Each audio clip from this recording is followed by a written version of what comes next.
पहली और दूसरी लहर की तरह इस बार भी कोरोना संक्रमण का खतरा लगातार और बहुत तेजी से बढ़ रहा है। आए दिन संक्रमण के मामलों में हो रही बढ़ोतरी न सिर्फ शासन प्रशासन बल्कि आमजनों के लिए भी टेंशन का सबब बन रही है। आपको याद दिला दें कि कोरोना की दूसरी लहर पहली लहर से भी ज्यादा घातक थी।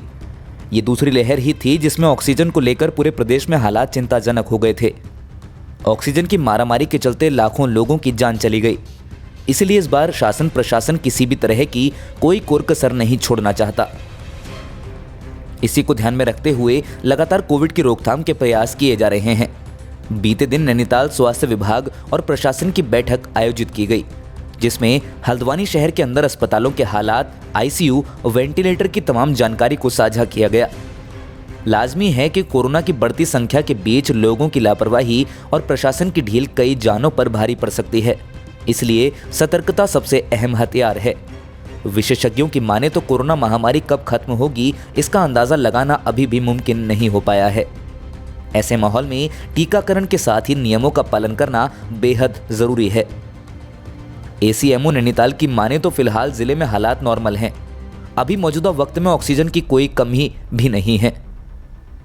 जिलाधिकारी नैनीताल धीराज सिंह गर्ब्याल और ऑक्सीजन सिलेंडर के प्रभारी हरबीर सिंह के अनुसार जिले के सभी कम्युनिटी हेल्थ सेंटर, प्राथमिक स्वास्थ्य केंद्रों में ऑक्सीजन की जंबो सिलेंडर भेज दिए गए हैं। ऑक्सीजन समेत सभी तरह की व्यवस्थाओं को दुरुस्त किया जा रहा है। हल्द्वानी के करीब 90% अस्पतालों में ऑक्सीजन प्लांट भी लगाए जा चुके हैं। फिलहाल 2080 बेड के साथ ही 335 वेंटिलेटर और 376 आईसीयू बेड की उपलब्धता है।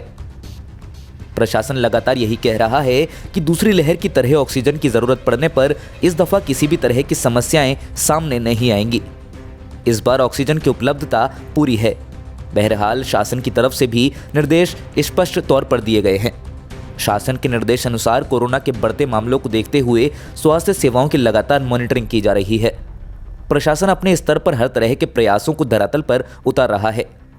अब प्रशासन के साथ साथ जिम्मेदारी हमारी और आपकी भी है कि हम अपना और अपनों का ख्याल रखें। अभी ऑक्सीजन की क्या दिक्कत? नहीं, ऑक्सीजन की कोई दिक्कत नहीं है। ये चूँकि मुझे नोडल बनाया गया है ऑक्सीजन के लिए, तो एक मीटिंग रखी गई जिसमें डॉक्टर रश्मि पंत और जो विभिन्न हमारे प्राइवेट हॉस्पिटल्स के जो उनके मैनेजर्स हैं, डॉक्टर्स हैं, वो लोग आए हुए हैं।